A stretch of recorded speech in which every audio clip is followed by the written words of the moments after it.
Ejes de un Pensamiento Ilustrado. La dinámica de la mesa, la recuerdo nada más al auditorio, va a ser la misma que la de la mesa en la mañana.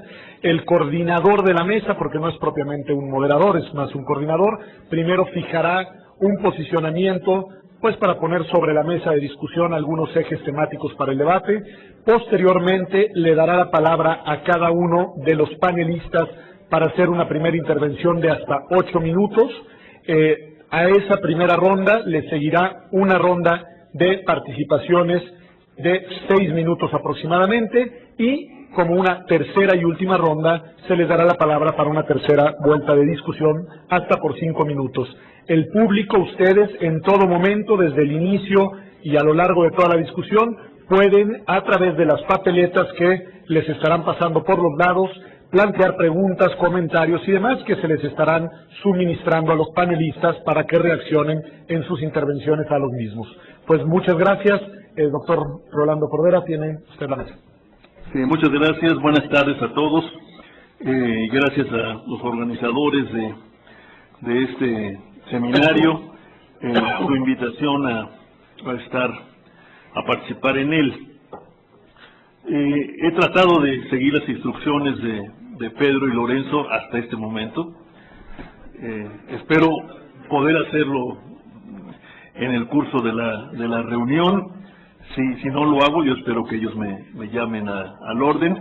Tengo entonces que, después de haber distribuido entre nuestros ponentes lo que se llamaban los ejes temáticos y las preguntas, hice lo propio con una pequeña nota, tal y como me lo pidieron, con la cual habría de iniciarse nuestro debate, misma que leeré.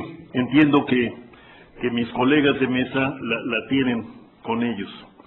Yo le puse el título de La desigualdad contra la democracia y la globalidad. El 20 fue un siglo de intensas disputas en torno a la cuestión democrática. En la primera mitad del siglo, el debate se centró en la democracia como forma de organización deseable, y en la segunda mitad en torno a las precondiciones estructurales de la democracia principalmente. Podría decirse que en la segunda posguerra estos debates fueron resueltos en favor de la deseabilidad de la democracia. Sin embargo, a medida que avanzó la reconstrucción del mundo en clave bipolar, pero con la emergencia impetuosa del mundo en desarrollo, que se autodenominó como un tercer mundo, se amplió y profundizó la discusión sobre la compatibilidad o incompatibilidad entre democracia y capitalismo, así como entre ambos y el desarrollo económico y social, reclamado por la mayoría del planeta como un derecho universal. De nuevo podemos proponer que este debate fue ganado por la democracia, que además se asentaba en la expansión de los diversos estados de bienestar, que ofrecían rutas creíbles de expansión de los derechos sociales, que fueron entendidos como la plataforma de una ciudadanía también en expansión, que iría de su dimensión política y civil a configurarse como una ciudadanía social, a la Marshall. Como ocurrió en los albores del capitalismo, el mundo de hoy ha vivido desde el último cuarto de siglo pasado una gran convulsión estructural y cultural. Para algunos se ha tratado de una gran transformación, como la que estudiara Karl Polanyi, pero que ahora a nivel global tendría como propósito central la implantación de un mercado mundial unificado y la universalización de la democracia representativa como forma también única de gobierno. Se conjuntarían así, en lo que podría llamarse un nuevo régimen, dos grandes tendencias que cruzaron el planeta en el último tercio del siglo XX. La tercera ola de la democracia, impulsada con intensidad al fin del régimen bipolar y del desplome del sistema soviético, y la globalización de los mercados, que había irrumpido a partir de los años 70, al calor de la erosión del orden de Bretton Woods, provocada unilateralmente por el gobierno del presidente Nixon y después por las varias crisis petroleras de aquel periodo. Contrariamente a la propaganda y la ideología globalista que tomó cuerpo en la última década del segundo milenio, el proceso democratizador y la globalización económica y cultural no fueron tersos, y más bien se abrieron paso a través de crisis económicas y financieras de gran calado y fuerza destructiva, así como de momentos disruptivos en los sistemas políticos, que buscaban constituir un orden democrático propiamente dicho, sin conseguirlo del todo. Así, en vez de una globalización en armonía con la democratización generalizada, se han encarado transiciones difíciles y esquivas, o la emergencia de convocatorias e iniciativas que pretenden conjugar la participación popular en viejos o novedosos formatos con el canon de la democracia representativa que en muchos casos apenas ha iniciado su naturalización en diversos países. En México y América Latina se ha vivido con particular intensidad la interiorización de los dos procesos señalados. Puede decirse que en toda la región, salvo en Cuba, se registran diversas maneras de entender y administrar la democracia, aunque prácticamente en todos los casos se mantenga el canon representativo, la división de poderes y varias maneras de presidencialismo. También, en prácticamente todos los casos, se dan aperturas externas no coyunturales al comercio y la inversión foráneos, así como acomodos subversivos al cambio mundial globalizador a través de la migración masiva que recorre y marca a todo el continente. La globalización codificada por el verbo neoliberal y el consenso de Washington fue recibida por las élites latinoamericanas con un extraño sentido de pertenencia. Pero la pobreza de masas y la desigualdad mostraron una firme insensibilidad al cambio político rumbo a la democracia y al cambio económico hacia la globalidad. Podría afirmarse que, no obstante los programas contra la pobreza desplegados en toda la región, los sistemas políticos democráticos y la cultura de los grupos dominantes y dirigentes han mostrado una aguda inelasticidad ante la cuestión social, que va más allá de las enormes cuotas de pobreza que dejaron las crisis y los ajustes de los años 80 y las aperturas de fin de siglo. En los primeros años del nuevo milenio, América Latina experimentó un auge económico singular, proveniente de una portentosa demanda de materias primas y alimentos, que fortaleció sus finanzas públicas, aumentó el empleo y el nivel de vida general de las poblaciones. Con el auge, se pensaba, el desafío de la cuestión social, agravada por las crisis financieras y la propia globalización, parecía haberse modulado, y se llegó a plantear que la combinación democracia-globalización habría dejado atrás su punto de inflexión para convertirse en una nueva trayectoria histórica de evolución hacia un nuevo orden político y una nueva economía política. Con la crisis actual, es menester revisar esos fundamentos y volver a pasar revista a las condiciones generales y estructurales para un satisfactorio funcionamiento de las democracias. Actualmente, las democracias latinoamericanas se encuentran en un proceso de profundos cambios. Uno de los cambios fundamentales es la creciente importancia política de la cuestión social, a la que no se le ha encontrado hasta el momento respuestas adecuadas. Con la crisis global, las tensiones entre democracia, economía y sociedad, advertidas en su oportunidad por el Programa de Naciones Unidas para el Desarrollo, en su estudio sobre la democracia en América Latina de 2004, han renacido, pero los sistemas políticos se mantienen abiertos y articulados por el convenio democrático. El dilema económico tradicional entre eficiencia y equidad no ha sido modulado satisfactoriamente debido a la falta de dinamismo económico sostenido.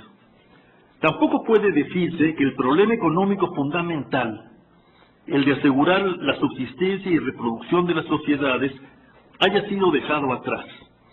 Lo que priva hoy es una carencia de empleos y dificultades eminentes para crearlos y sostenerlos, mientras que la desigualdad económica y social, cultural y étnica recoge índices muy altos y afecta a una cohesión social previamente aquejada por el empobrecimiento masivo de fin de siglo y las oscilaciones y la incertidumbre auspiciadas por la crisis actual. Puede proponerse que la desigualdad es el fenómeno central del drama social mexicano y latinoamericano, mientras que la pobreza se mantiene dependiente en alto grado del ciclo económico, aunque mediada por las varias estrategias diseñadas en la región para paliarla y en casos superarla de modo consistente. A pesar de que se evalúa como exitoso el proceso de recuperación democrática en América Latina, la deuda social es considerable, como lo muestran las cifras básicas sobre pobreza y desigualdad. De cualquier modo, tanto la carencia socioeconómica masiva como la persistencia de una desigualdad social concentrada ahora en grandes y medianas urbes, donde se ventila lo central de la política plural, se dan la mano para cuestionar el discurso democrático y su propuesta de ciudadanía en expansión. No son solo los gobiernos emergidos del pluralismo los que encaran cotidianamente este reclamo a la democracia desde las bases de la sociedad. Es la democracia misma la que se ve sometida a críticas de fondo y a conjeturas racionales en cuanto a su capacidad como sistema ordenador de la política para dar lugar al surgimiento de un orden estatal incluyente y comprometido con la cohesión social a través de intervenciones redistributivas, portadoras de nuevos esquemas y diseños institucionales creíbles y sustentables. El discurso igualitario de la democracia representativa es impelido a ir más allá de las urnas y de la dimensión procesal y electoral para darle alguna materialidad a la extensión lógica de ese discurso que las sociedades hacen en relación con una cuestión social cada vez más compleja y aguda. Desde esta plataforma, en la actualidad América Latina es el continente más desigual del mundo. Poco menos del 44% de la población, unos 225 millones de personas, vive en situación de pobreza. Y la desigualdad no es solo por las disparidades en los ingresos, sino también por las que ocurren en el acceso a bienes elementales, como la educación, salud, energía y telecomunicaciones. Desde esta plataforma material, de requerimientos básicos para la existencia, surge la pertinencia de preguntarse por el futuro de la referida tensión entre democracia y desigualdad. Esta pregunta debería inscribirse en la perspectiva de remontar la desigualdad mediante intervenciones y estrategias del Estado que eviten que esta disonancia sistémica, propia de todo régimen capitalista, se convierta en confrontación y juegos de suma cero, que a su vez pongan en riesgo la estabilidad social y política mínimas requeridas por la economía globalizada para dar lugar a dinámicas y mudanzas estructurales sustentables. Una pregunta más en este sentido sería, ¿dónde queda la deseabilidad de la democracia, postulada como una condición estructural para el desarrollo globalizado?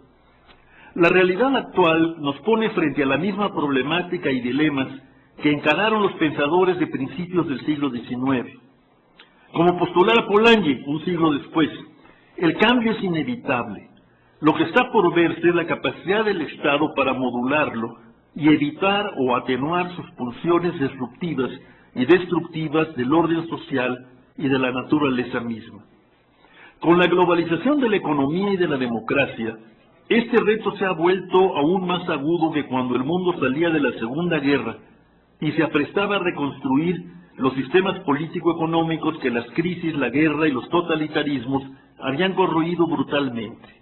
Hoy, este desafío se ve potenciado por los tamaños de las poblaciones, por su ingente urbanización y las convulsiones naturales y sociales que acarrea el cambio climático. La profundidad del cambio estructural, así como su intensidad y velocidad impulsadas por el cambio tecnológico de nuestra época, son portadoras de escenarios ominosos de desarticulación social, sin que se tenga enfrente el horizonte de guerras mayores entre estados, como ocurrió en el siglo pasado. Tras décadas de recuperación de la democracia, la mayor participación política no se ha traducido en participación social. La primera generación de latinoamericanos que ha alcanzado la mayoría de edad en las democracias vigentes prácticamente no ha experimentado crecimiento del ingreso per cápita y se registran disparidades sin precedente en la distribución del ingreso nacional.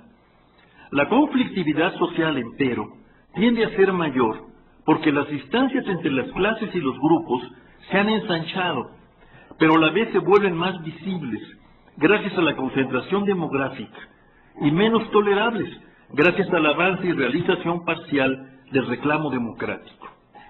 Tenemos así una cada vez más delicada relación entre la ciudadanía y el Estado, dada la relativa, pero en muchos casos creciente incapacidad de éste para ofrecer beneficios o sanciones.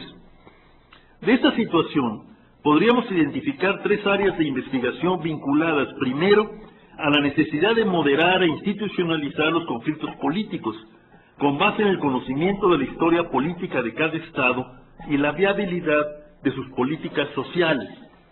Asimismo, en segundo lugar, habría que asumir la necesidad de repensar el rol y las capacidades del Estado democrático en la globalización y frente a una ciudadanía y unas sociedades civiles renuentes a cooperar fiscal y productivamente, pero a la vez exigentes de una provisión diversa de bienes públicos potenciada por la comunicación globalizada. En esta perspectiva, la noción de ciudadanía global desafía las formas tradicionales de abordar desde el Estado la cuestión de las relaciones institucionales entre los actores sociales y políticos.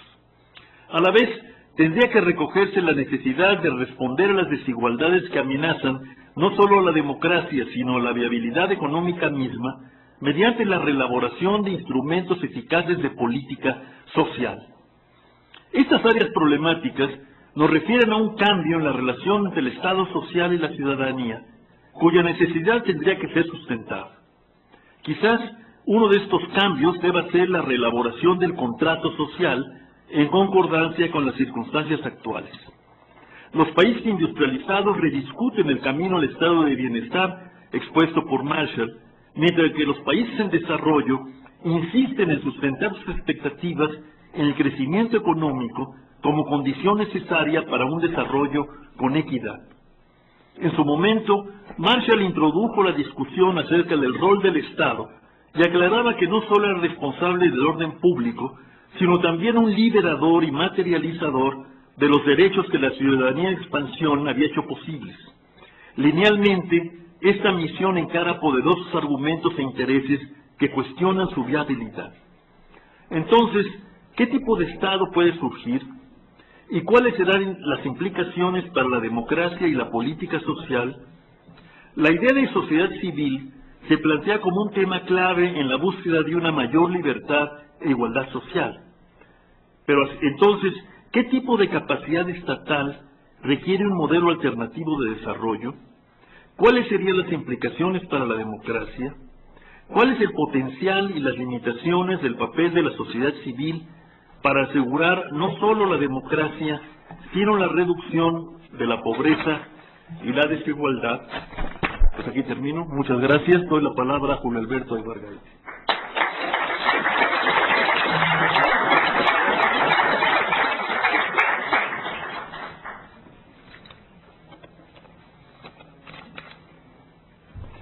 Bueno, gracias a los organizadores por invitarme, y la verdad que no dejó de causarme cierta extrañeza la invitación, porque yo no soy un especialista en desigualdad, ni mucho menos. La primera pregunta que me surgió cuando me invitaron es ¿qué decir sobre la democracia y la desigualdad que no se haya dicho ya?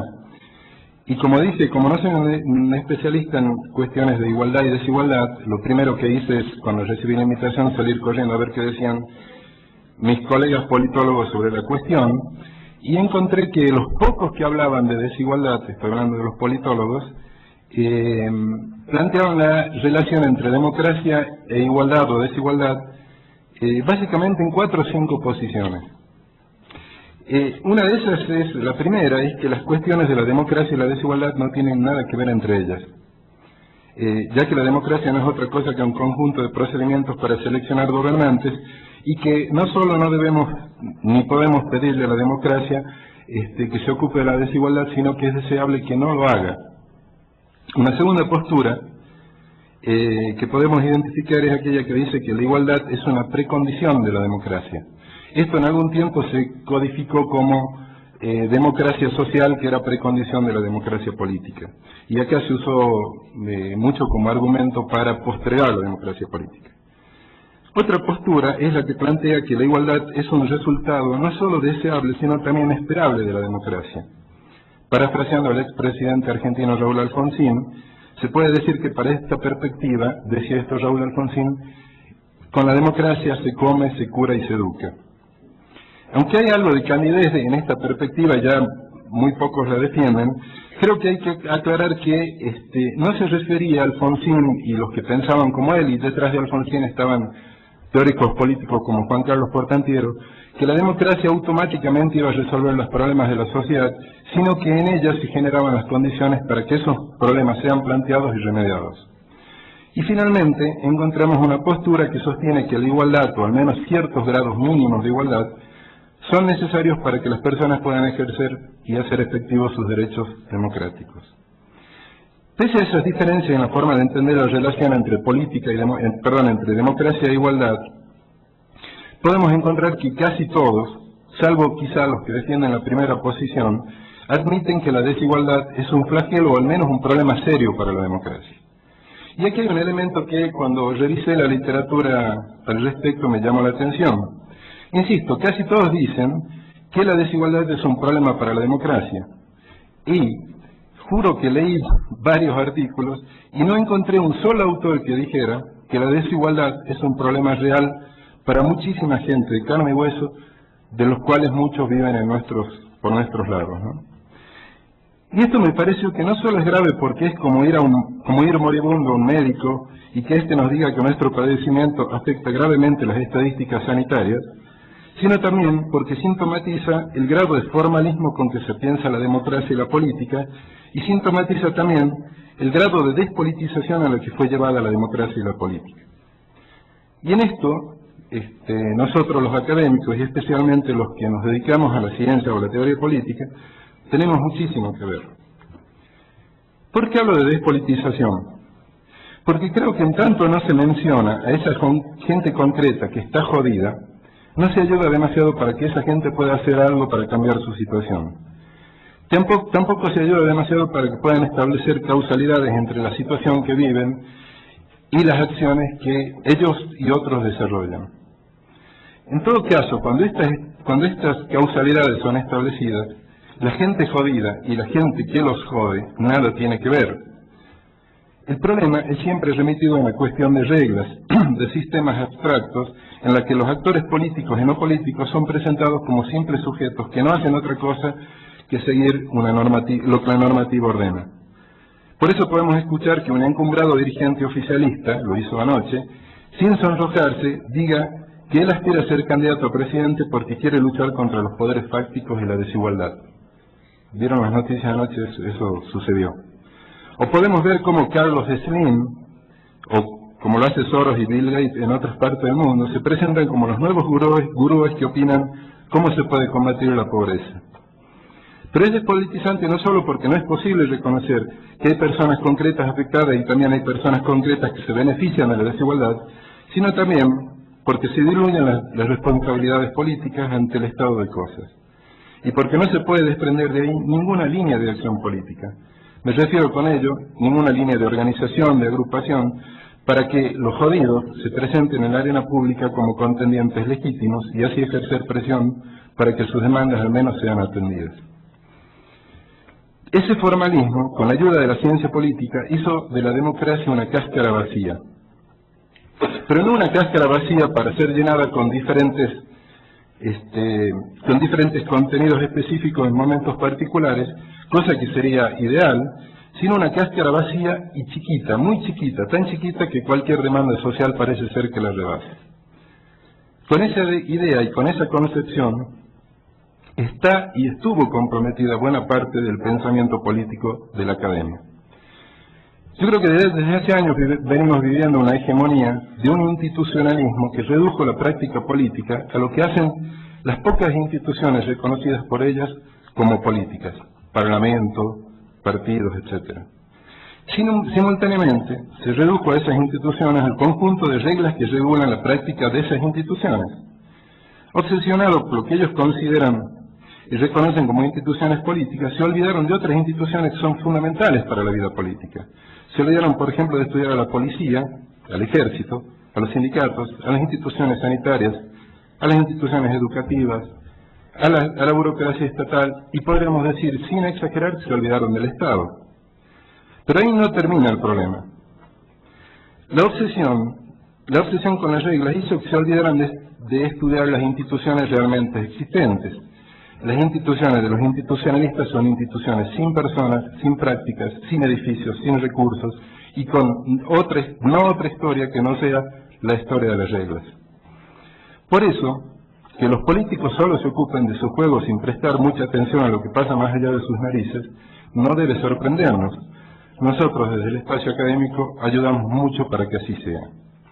Nosotros hemos ayudado a invisibilizar todo lo que ocurre por fuera de los espacios que reconocemos como políticos, las llamadas instituciones de la democracia. Fíjense, por ejemplo, lo que ha pasado con los movimientos sociales. Sobre la APO, por ejemplo, hay muy pocos estudios desde la ciencia política. No importó que la APO cuestionara y pidiera que se fuera el gobernador de Oaxaca. Como no lo hizo por los canales que se reconocen institucionales, es decir, democráticos, es decir, políticos, jamás se les prestó atención y jamás se les reconoció que su lucha tenía un carácter político. Perdón.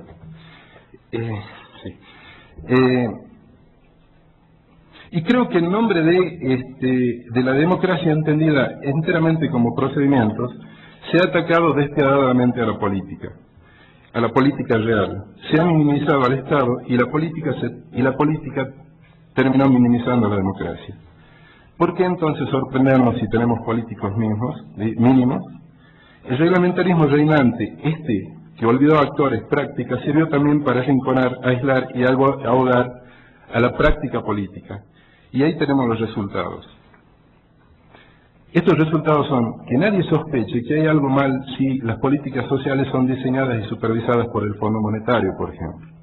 Nadie se escandaliza si la educación está diseñada y cuestionada por el Bester, la ecología por el Niño Verde, la familia y la niñez por la Iglesia, la diversidad por Mariana Gómez del Campo, la libertad de expresión por López Dóriga y Javier Alatorre. Y a nadie le extraña que Javier Lozano sea el mediador en las relaciones capital y trabajo.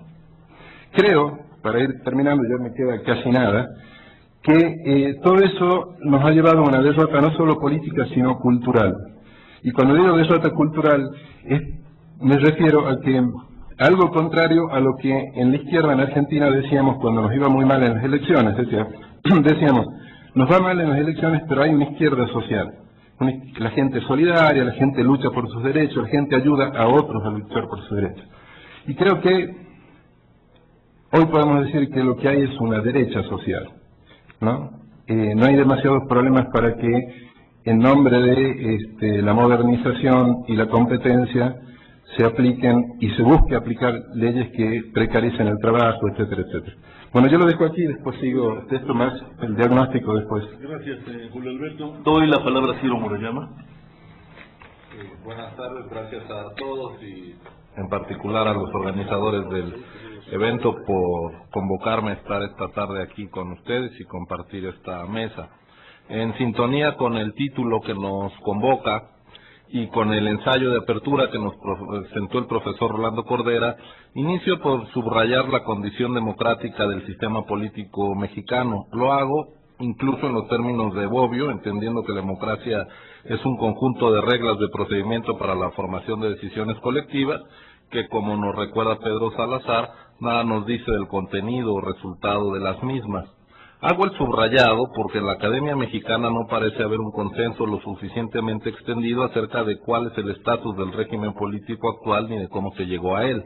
José Goldenberg ha señalado que buena parte del proceso democratizador consistió en asegurar el respeto al voto y en la edificación de un auténtico sistema de partidos, con lo cual se consiguió llevar la efervescente vida política real al caos institucional. Para decirlo en una frase, se formalizó la disputa política.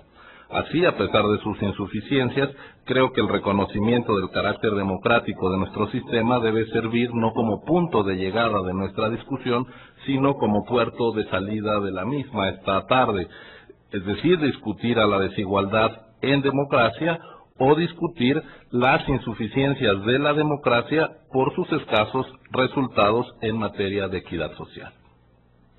Junto con la democratización, México vivió en las últimas 2 décadas del siglo pasado y la primera la actual, un importante viraje primero y luego consolidación de una nueva manera de conducir la economía, o si se quiere, el cambio hacia un nuevo modelo de desarrollo económico. Fueron los años en que se emprendió la estrategia hacia la incorporación a los mercados internacionales, en que se quiso ser parte de la globalización post-Bretton Woods, Esta política, que tuvo como momentos culminantes la firma del Tratado de Libre Comercio de América del Norte y la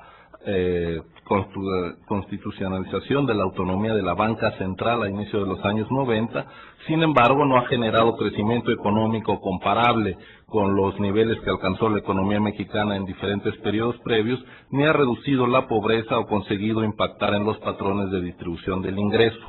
Además, por primera vez en décadas, la población en edad de trabajar creció a ritmos mayores que la extensión del empleo formal asalariado y que el mercado interno. A partir de los años 80, coincidiendo con la fase intensa del proceso de democratización, México dejó de generar bienestar, redujo el acceso poblacional al mismo y se expandió la informalidad laboral. Tenemos así dos transiciones bifurcadas, la democrática, que formalizó la disputa política, y la económica, que informalizó el empleo y el acceso al bienestar. En este tránsito se fortalecieron las libertades y los derechos políticos, pero se estrecharon los derechos sociales.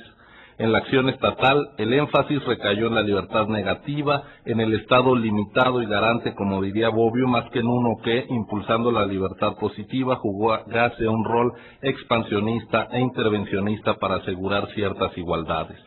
Fue un Estado más promotor del liberalismo que de la igualdad. Lo anterior en consonancia con los presupuestos que han acompañado la globalización real de las últimas 3 décadas, como la fe militante en el mercado, de nuevo Bobbio, y la consecuente desregulación, donde al final la búsqueda del éxito individual eclipsó la noción de progreso colectivo.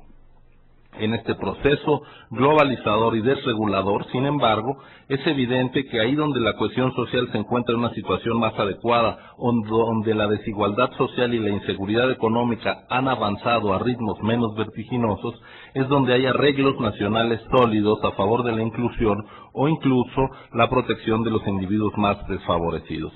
Por ello, el reconocimiento de la globalización como fenómeno inevitable y los desafíos que plantea el Estado no implica asumir que la era de Estado-Nación ha quedado o debe quedar atrás, pues precisamente, como en su momento señaló Volcker, en la medida que las desigualdades se han reducido, esto ha ocurrido en el interior de las naciones, como resultado de la capacidad del Estado de regular políticamente las fuerzas del mercado a nivel nacional. Por tanto, la revisión de la globalización y los desafíos que nos traía a la mesa Rolando Cordera pasa necesariamente por una recuperación del papel del Estado, en especial de su participación activa para hacer efectivo el poder de ejercicio de derechos sociales para el conjunto de la población, y por una recuperación del mercado interno como espacio insustituible para la creación de bienestar colectivo. Ahora bien, este desafío para repensar al Estado con adjetivos constitucional, democrático y social, en nuestro caso tiene que hacerse cargo de que algunos elementos indispensables de este tipo de Estado están en jaque. Quizá aquí conecto un poco con la noción de derrota cultural de Julio. Están en jaque, al menos, lo cual ya es bastante desde el punto de vista ideológico del sentido común dominante, no solo de las élites, aunque las abarca. Están en jaque el aprecio por los partidos políticos, lo cual se extiende al Parlamento. Hay una aversión a los impuestos y a la actividad recaudatoria del Estado, y finalmente por la animadversión hacia las organizaciones de defensa gremial de los trabajadores, los sindicatos. Identificando los desafíos hacia la democracia mexicana que provienen de la desigualdad social, diría en términos de Bobbio que hace falta un intento de solución práctica de compromiso entre libertad e igualdad. Para encontrar un nuevo arreglo que combine de forma productiva gobernabilidad democrática y bienestar, identifico un trípode de elementos clave. El primero, fortalecer la capacidad recaudatoria del Estado, lo cual implica nutrir su capacidad para la acción redistributiva y, de manera no menor, fortalecer también su legitimidad. 2. Ampliar la ciudadanía o incrementar el poder efectivo de los individuos a través del acceso efectivo a un sistema universal de seguridad social, rompiendo así las trampas de la pobreza y la desigualdad que provienen de la enfermedad y el envejecimiento, sobre todo en el momento demográfico y epidemiológico que ya vive y en el que se adentra aún más México. Y 3, una genuina reforma laboral que coloque en el centro de los derechos a los de los trabajadores. me detengo un poco en este último tema, el del trabajo. En primer lugar, es necesario rescatar la noción de libertad sindical, pues en esta materia el supuesto Estado liberal ejerce un intervencionismo explícito y abusivo. Es necesaria la edificación de un sistema de justicia laboral digno de tal nombre, donde los conflictos no sean resueltos por la intervención con sesgo del Poder Ejecutivo. Más defensa de la libertad negativa, aquí sí, de los trabajadores, y menos injerencia son indispensables para fortalecer al sindicalismo auténtico. Y aquí conecto con las preguntas finales del profesor Cordera. La sociedad civil sin duda tiene que ser un actor de la democracia cada vez más fuerte, y en este terreno el papel de la organización de los trabajadores no puede ser prescindible, sobre todo si se asume que el grueso de los ingresos de la ciudadanía provienen del trabajo. Recuperaría el papel de los sindicatos y del diálogo social para repensar la democracia mexicana y su capacidad de generar equidad e inclusión social, sobre todo si tomamos en cuenta que el 65% de los trabajadores, de acuerdo a la encuesta de empleo, o sea, 28,5 millones, son trabajadores subordinados, de un total de 43 millones. Sin empleo y sin salario digno no hay pobreza a la baja ni incremento de la equidad social. En segundo lugar, hay que explorar la construcción de instituciones que se hagan cargo de la tensión entre eficiencia y equidad, que hagan conjugables antes que antagónicos los valores de la libertad y la igualdad o la justicia. Me refiero a la creación de un Consejo Económico y Social, donde empresarios, gobierno y sociedad civil, destacadamente los sindicatos genuinos, dialoguen de manera permanente y se definan ante las políticas públicas, como suele decirse. Finalmente, en la agenda debe estar la recuperación de instituciones clave para la cohesión social, como es la vigencia del salario mínimo. El decimonónico tema de las diferencias de clase y de los derechos de los trabajadores vuelve a tomar vigencia para repensar la calidad y la sustentabilidad de la democracia del siglo XXI. Muchas gracias. Gracias, Ciro.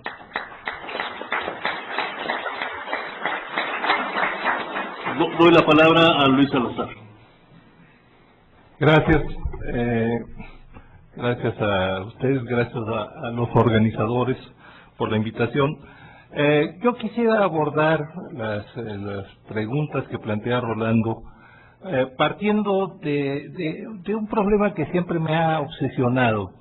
¿Por qué las democracias de la segunda ola, las que surgieron a partir de la derrota del fascismo y del nazismo, las que de hecho sentaron las bases de un desarrollo sin precedentes, de eso que se conoce como el milagro europeo, y de una equidad sin precedentes? ¿Por qué esta segunda ola dio vida entonces a no solo sociedades con capacidad de desarrollo económico, con equidad, sino también a lo que Bobbio llamaba la era de los derechos? Esto es, al reconocimiento de que sin derechos de libertad, derechos sociales, derechos civiles, derechos políticos garantizados, las democracias no son más que mascaradas. Y en cambio, las transiciones de la tercera ola, las que por diversas razones se promueven no solo a partir, pero sí tienen como momento culminante el desplome del Imperio Soviético y el desarrollo de una democratización enorme en muchas partes del planeta, y el fin de la Guerra Fría hace posible que las dictaduras queden atrás, y hasta que el PRI se vea como una especie de dinosaurio. ¿Por qué estas transiciones desembocan en democracias insatisfactorias, en democracias que no logran, al parecer, ya no digamos mantener las promesas no mantenidas de las que hablaba Bobbio, sino siquiera mantener, digamos, el mínimo de legitimidad que permita decir que esas democracias se están consolidando y están resultando en una especie de nuevo proyecto alternativo? Bueno, mi respuesta quizás sea simplista, pero creo que vale la pena plantearla. Mi impresión es que la derrota de las derechas autoritarias, totalitarias, trajo consigo una especie de hegemonía, a lo mejor la palabra es demasiado fuerte, pero en fin, de dominancia, de una perspectiva que yo llamaría ilustrada y de izquierda, donde la cuestión social era fundamental y donde los pactos constitucionales incluían hasta el español la idea de que no puede haber Estado de Derecho si no es al mismo tiempo Estado social de derecho. Y estos pactos constitutivos de los Estados sociales de derecho fue justamente, creo yo, la condición de que las precondiciones de la democracia pudieran ser satisfechas. No digo que idealmente, eso no existe, pero satisfactoriamente. En cambio, esto también es mera conjetura, nuestras democracias, las de América Latina, las de Europa Oriental, se dieron al calor de una especie de tsunami antiilustrado, antisocial y antiestatista. Esto es lo fundamental. El Estado era el problema. El Estado se identificaba con la causa de todos los problemas. La visión que permeó estas transiciones, por eso fue social civilista, liberal, decía Ciro, donde en efecto hubo una especie yo diría, de confusión. El problema era el Estado, no el tipo de Estado, sino el Estado en general. La solución solo podía ser el mercado, solo podía ser la sociedad civil, solo podía ser la ciudadanía abstracta. Bueno, esto estuvo acompañado también, porque hay que reconocerlo, con un desprestigio a veces justificado de buena parte de los movimientos y organizaciones populares de nuestras sociedades. Que habría que plantear el problema seriamente. ¿Por qué este desprestigio?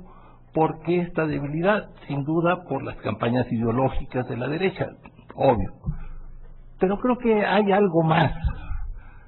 Y es que al final de cuentas, al menos en México y supongo que en otras sociedades de América Latina, la terrible desigualdad había fundado un sistema patrimonialista de aprovechamiento y capitalización política de la desigualdad, cuyo mayor paradigma en México fue el PRI. El PRI era el gran reproductor de las desigualdades y hacía de las desigualdades la base de su hegemonía política y social. E hizo y logró hacer de buena parte de las organizaciones populares un sustento de un régimen autoritario que, más que negociar o reconocer derechos, repartía privilegios corporativos arbitrariamente y discrecionalmente. El clientelismo es justamente, para mí, el fenómeno más depredador de cualquier tipo de democracia imaginable. Convierte a los ciudadanos en clientes, en súbditos, en dependientes. Y justamente por eso nuestra transición se dio contra lo que aparecían como privilegios, y a veces lo eran, sectoriales. Porque hay que decir, la desigualdad en México es tan terrible que hay desigualdad entre los desiguales, es decir, entre los más amolados, entre los trabajadores, entre los asalariados, que hoy por hoy forman la parte privilegiada, pongo las comillas, frente al sector informal, que ni siquiera tiene ninguna posibilidad de acceso a los derechos básicos.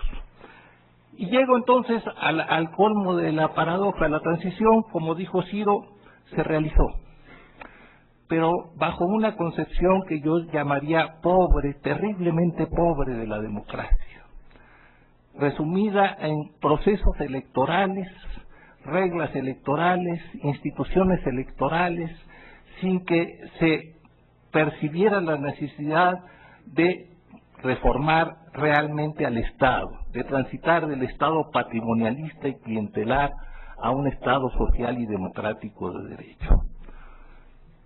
Y en este sentido, puede decirse que por lo menos en México, nuestra transición se dio bajo una óptica superficial, epidérmica, fóbica del papel del Estado. Me parece que en este sentido, lo que habría que reconocer es que necesitamos recuperar la idea de que lo público estatal es condición sine qua non de que las reglas democráticas no se conviertan en la fachada del imperio prácticamente ilimitado de los poderes fácticos, de esos que a lo mejor son elusivos, pero que existen, y que son los que realmente han acabado por capitalizar en buena medida nuestra transición. Diría yo, la crisis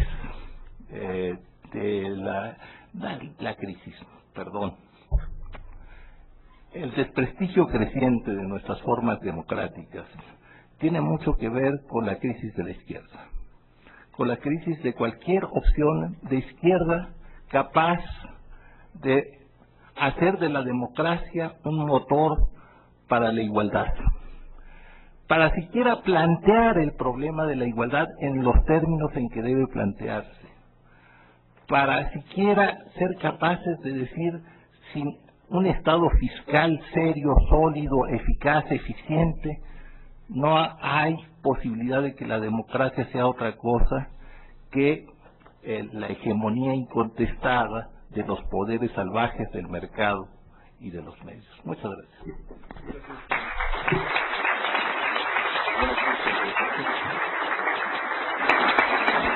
Doy la palabra ahora a José Goldenberg. Muchas gracias, buenas tardes. Yo también doy mi agradecimiento a Pedro Salazar, a Lorenzo Córdoba por la invitación a esta mesa. Yo también voy a leer unas notas en reacción al texto inicial que nos presentó el maestro Rolando Cordera. En México logró en 20 años, digo yo de 77 a 97, desmontar un sistema autoritario y construir una germinal democracia. Y sin embargo, el fastidio inunda las relaciones sociales y el desafecto con la política tiende a incrementarse. Existe entre franjas muy amplias de la población desencanto, malestar, ya se ha dicho aquí, con los partidos, con los políticos, con el Congreso, con los gobiernos y quizá con la naciente democracia. No es difícil percibirlo a través de conversaciones, artículos de prensa, comentarios en radio y televisión, se alimenta todos los días, y los acercamientos estadísticos por medio de encuestas así lo documentan. Vivimos entonces una enorme paradoja.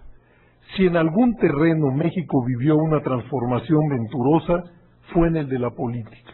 Dejamos atrás una pirámide autoritaria y edificamos una germinal democracia, lo que supone una serie de novedades: elecciones competidas, alternancia en todos los niveles de gobierno, equilibrio de poderes, presidencia acotada, expansión de las libertades, recreación del pluralismo en las instituciones estatales. Y sin embargo, el disgusto con el mundo de la política parece crecer todos los días.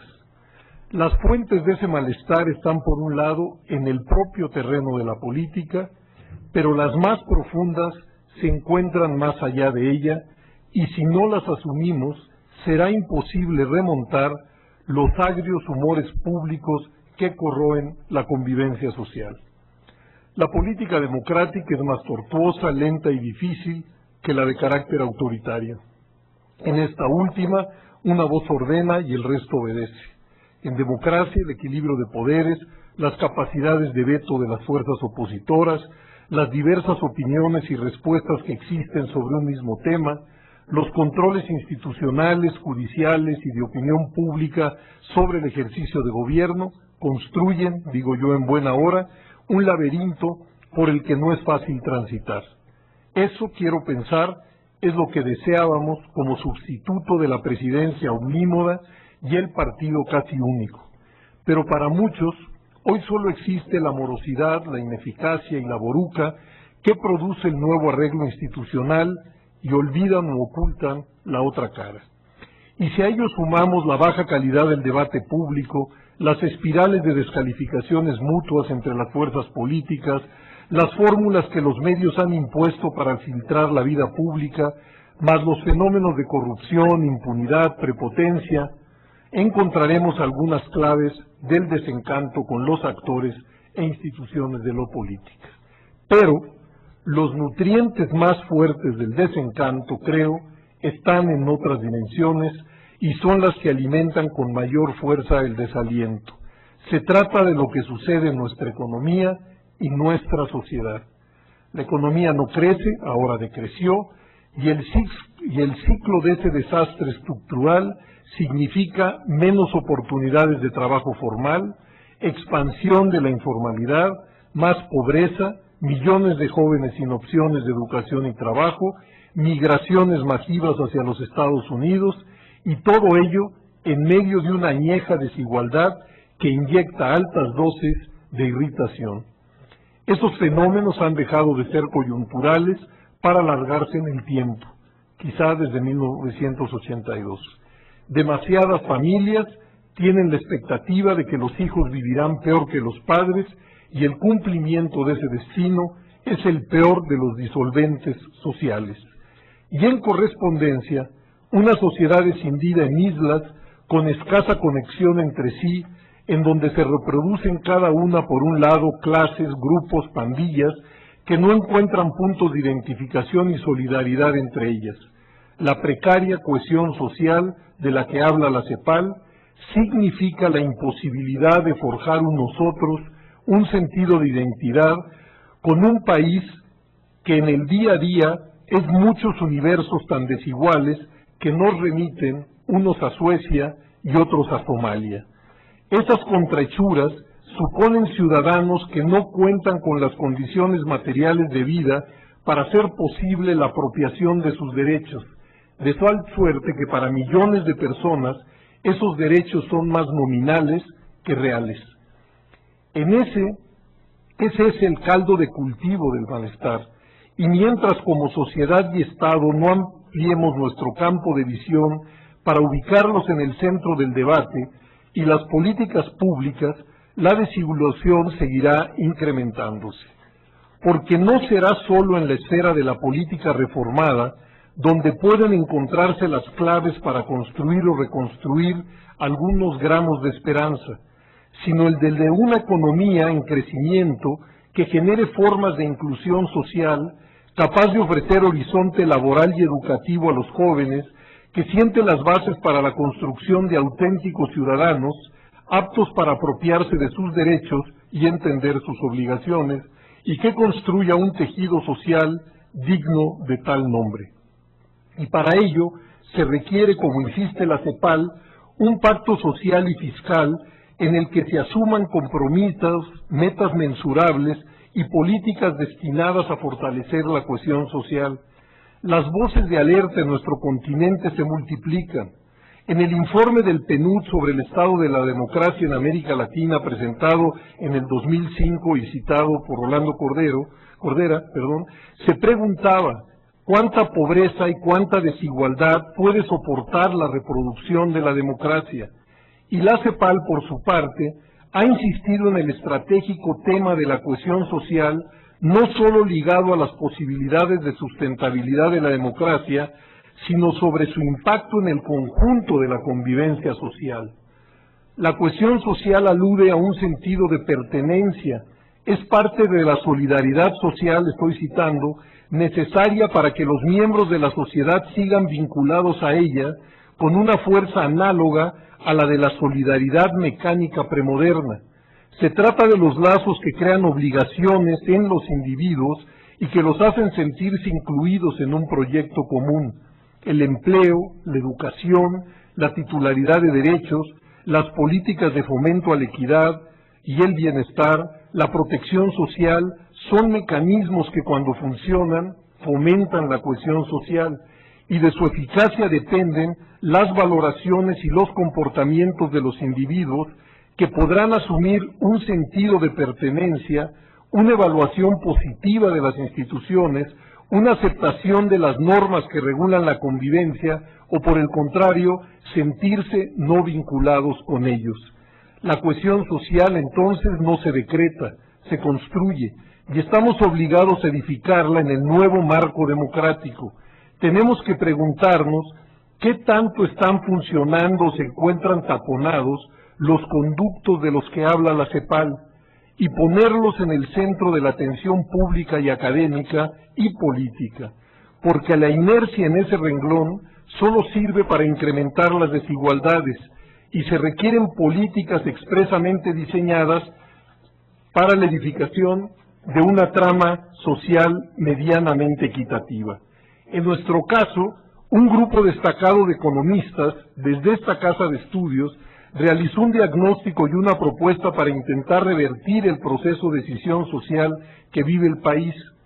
Si mal no entendí, se trataría de empezar a construir un piso para la edificación de un auténtico estado de bienestar, cuyos pilares, cito, deben ser el acceso a la educación y a la salud, un sistema de pensiones con cobertura universal, así como un seguro de desempleo.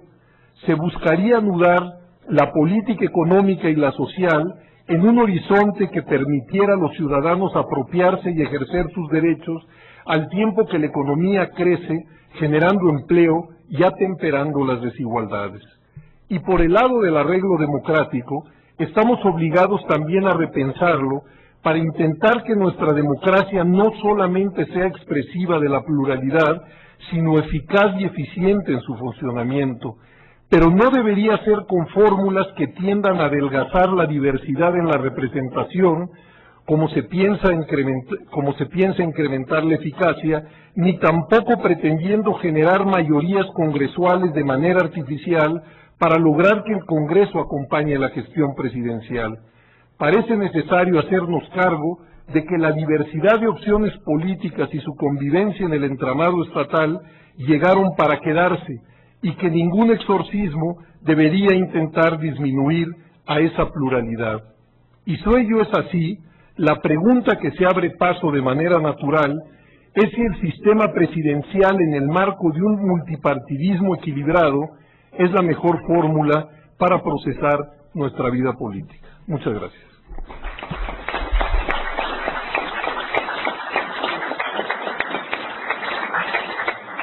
No he recibido preguntas, entonces voy a seguir con... Ya recibo dos. Para Ciro Murayama, ¿qué opinas sobre la democracia laboral como elemento paradigmático de democracia política? Podrías aprovechar, iniciar con esta pregunta la nueva ronda, si les parece, que nos lleva a comentar lo que han dicho los otros y a responder al mismo tiempo las preguntas.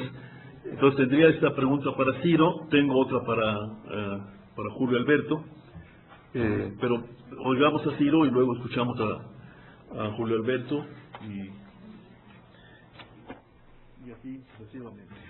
Sí, creo que la idea que ponía Julio de la visión de política mínima llevada a las reglas y la competencia propiamente electoral es uno de los elementos sobre los que habría que estar revisando. Creo que es el momento de que empecemos por hacer una crítica de la transición mexicana, como en su momento se lo plantearon pues los españoles para recuperar, por ejemplo, la memoria histórica, pero en nuestro caso, pues implica, para hacerle una crítica, reconocer que ya fue, y decir que sí fue y que no ha sido. Y ahí creo que conecta con la pregunta que me hace Roberto Julio de la UAM Azcapotzalco, cómo nos olvidamos del mundo del trabajo y de la política en su sentido extenso, y hay que recuperarla. Es decir, mientras se siga comprendiendo, poniendo el énfasis en la política como mera disputa por los puestos de gobierno y de representación, a pesar de todos los fenómenos que la el respeto al voto ha traído consigo de equilibrio de poderes, en fin, vamos a tener buena parte de la vida política real del país fuera de atención y de foco, y hay que incorporarla a la toma de decisiones.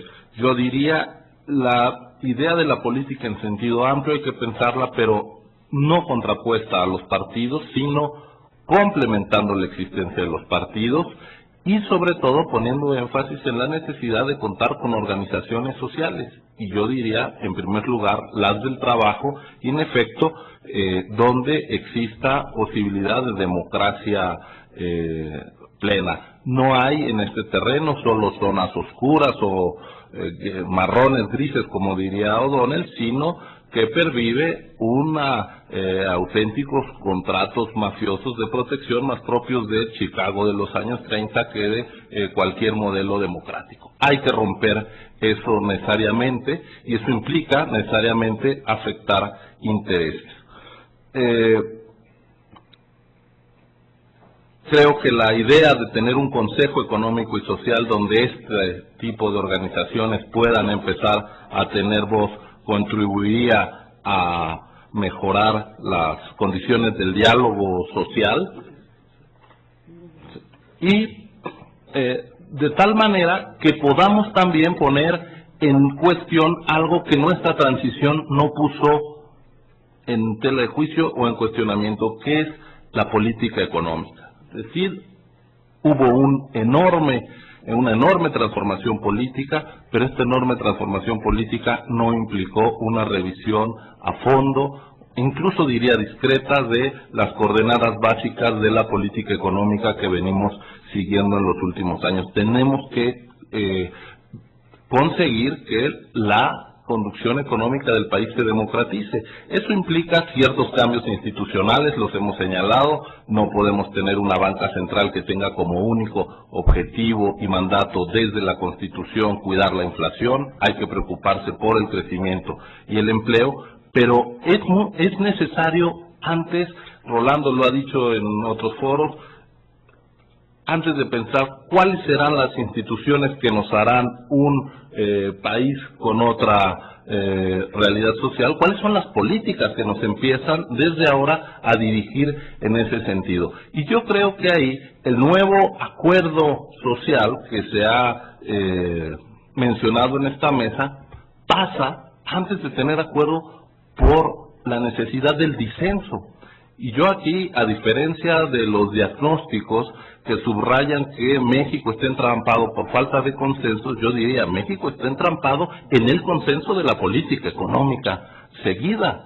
Y ahí tiene razón Luis Salazar, en buena medida es una responsabilidad de la izquierda, es más, de la izquierda partidista, dominante, representada en las cámaras, dejar pasar ese tipo de cosas y sumarse a la idea de que el enemigo es el déficit, de que el objetivo es el equilibrio y que podemos transformar el rostro social de este país sin transformar la manera en que captamos los ingresos de los particulares y los redistribuimos. Entonces yo diría en esta primera ronda, los consensos necesarios, el nuevo acuerdo social, pasa porque hagamos primero explícitos nuestros desacuerdos.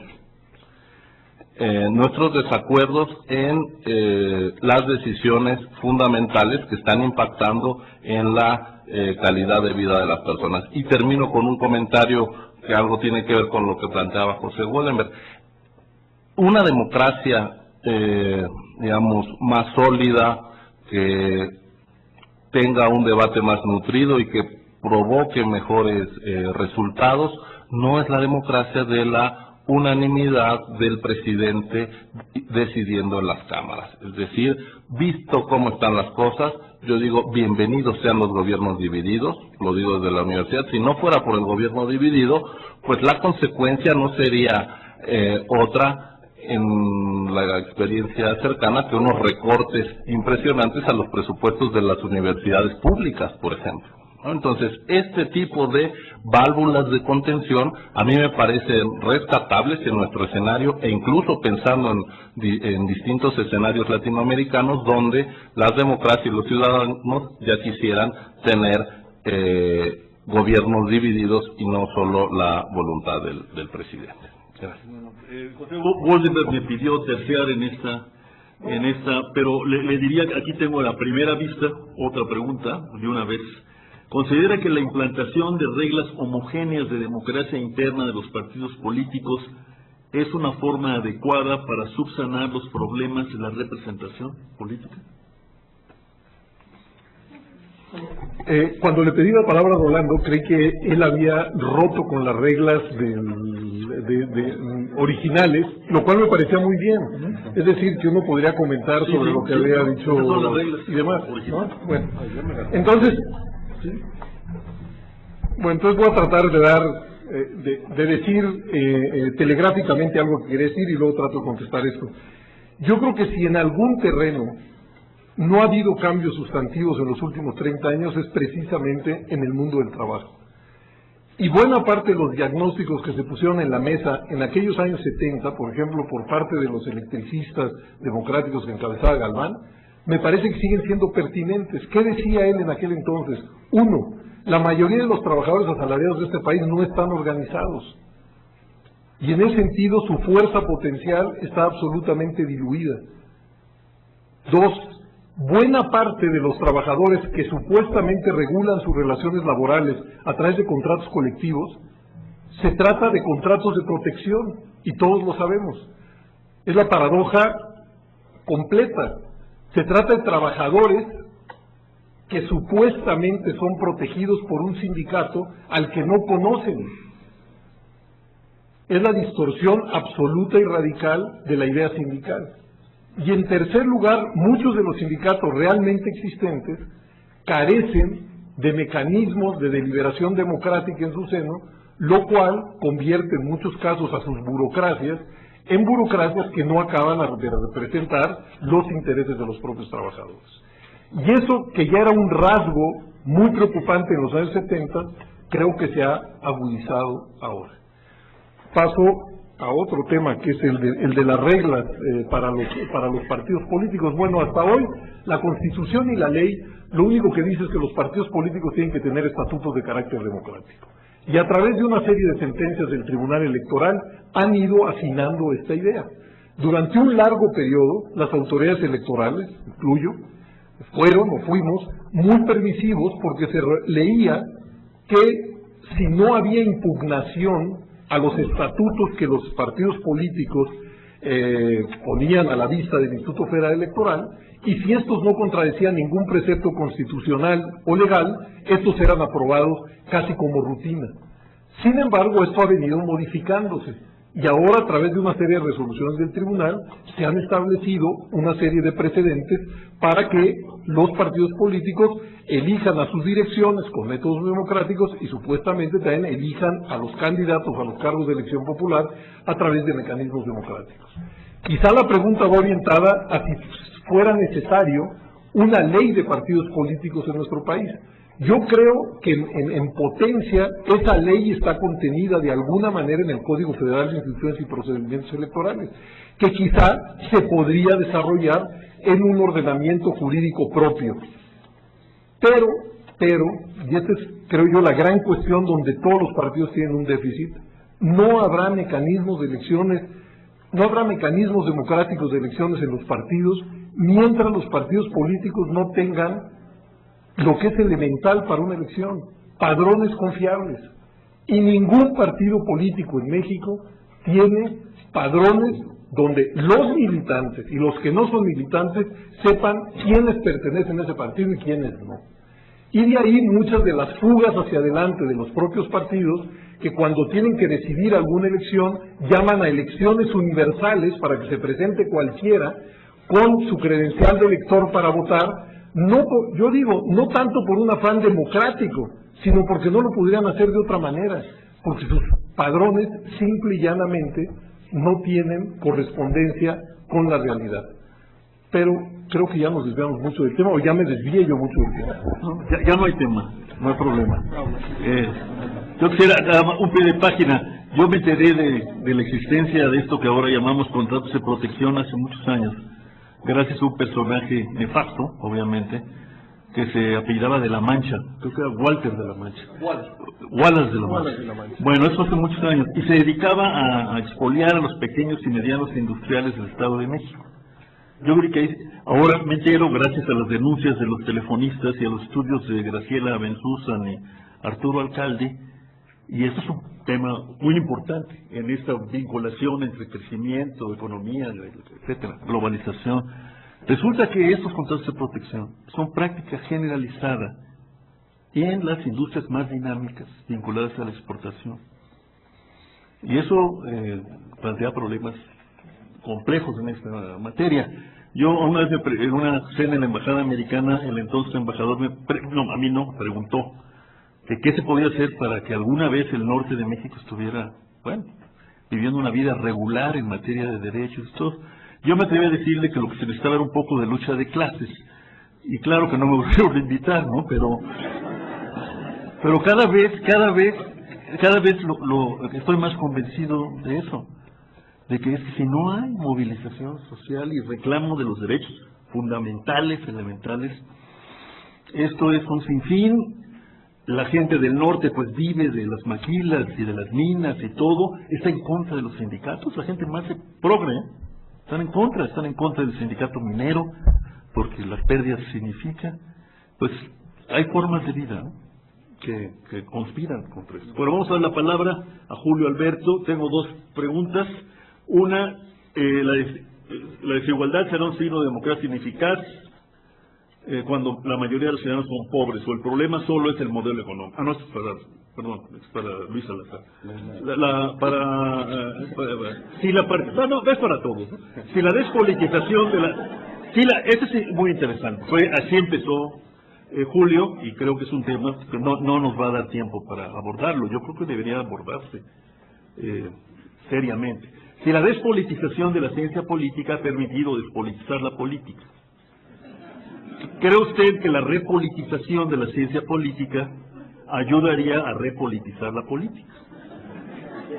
De su intervención parecería que la repolitización de la ciencia política pasa por su acercamiento al análisis cualitativo, ¿no? Pero dicho análisis es difícil usarlo para construir narrativas que sean lo suficientemente generales como para movilizar, qué sé yo.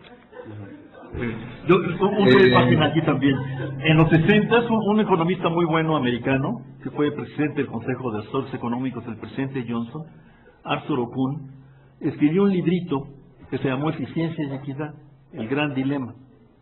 Y bueno, dice muchas cosas muy interesantes, pero lo que cuando se habla de la ciencia económica, advierte al resto de las ciencias, ya en los 60, del imperialismo de la economía. Y decía, si seguimos como vamos a acabar teniendo gente que sabe explicar el precio de todo y el valor de nada. Creo que por ahí iban los dichos de Julio. Yo me quiero prender en el debate más general y voy a tratar también de contestar las preguntas, ¿no? Yo creo que más o menos y en rasgos generales compartimos el diagnóstico de la situación. Sin embargo, yo creo que para, digamos, polemizar un poquito con Luis, creo que este no es solo un problema de la izquierda o de la debilidad de la izquierda, aunque sí es importante ese factor.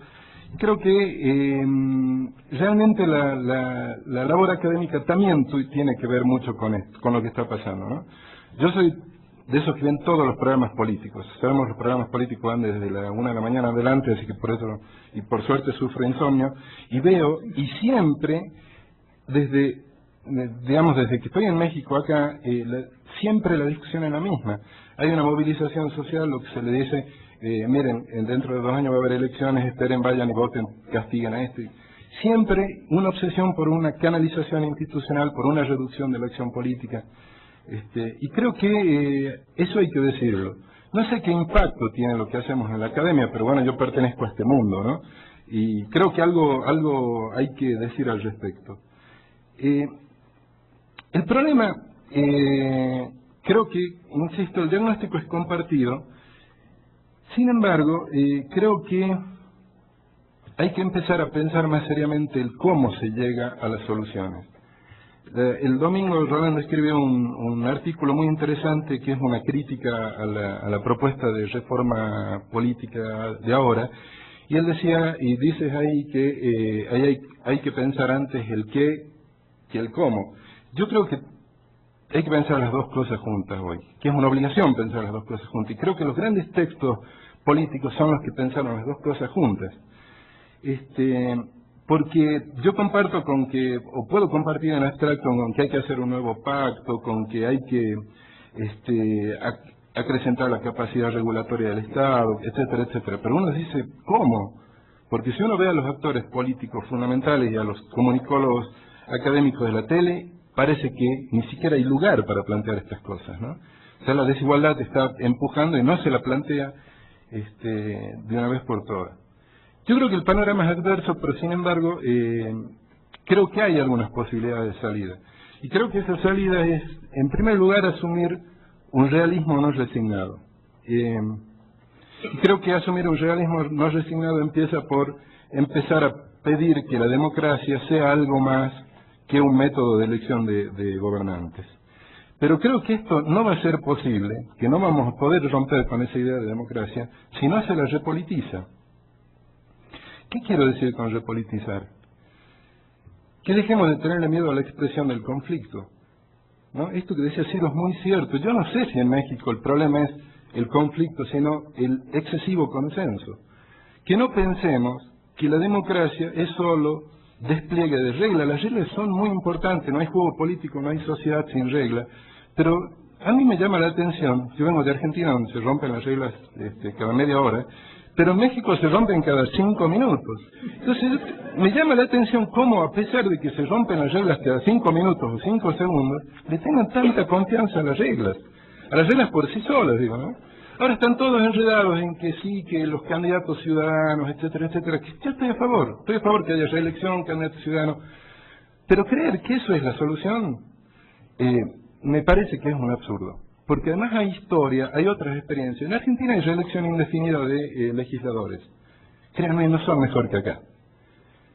No son mejor que acá. Tampoco creo que el problema sean los legisladores, así, a secas.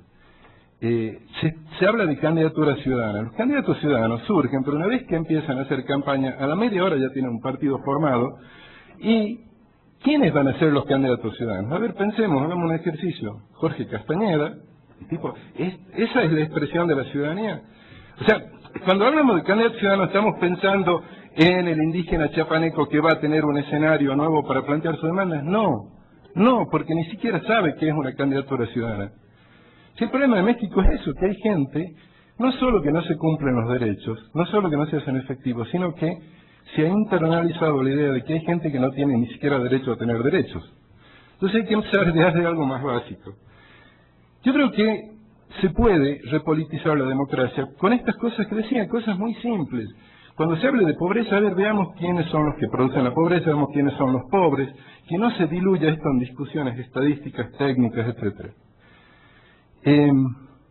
Esto puede ayudar a establecer causalidades que además sirvan en la práctica política, porque de nada sirve cuando yo leí ayer un estudio de un politólogo queretense, no sé cómo se dice, de Querétaro, que decía que los problemas eran las presiones que ejercía el mercado digamos que uno de los problemas era que el mercado ejercía presiones para apuntar hacia la precarización del trabajo.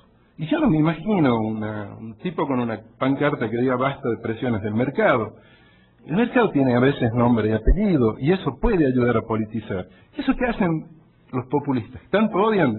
Hacen eso, nombran, establecen causalidades que son maniqueas, como toda causalidad política, pero eso permite movilizar, permite agrupar, permite que las demandas de los jodidos puedan ser puestas en la escena pública con algún grado de legitimidad. Pero creo que también, además de politizar la democracia, hay que repolitizar al Estado. ¿Qué quiero decir con esto? Parece medio un absurdo, pero no estoy diciendo que hay que volver a las definiciones leninistas o marxistas de que el Estado es el órgano de un gobierno de una clase, aunque a veces se parezca muchísimo, digamos, eso.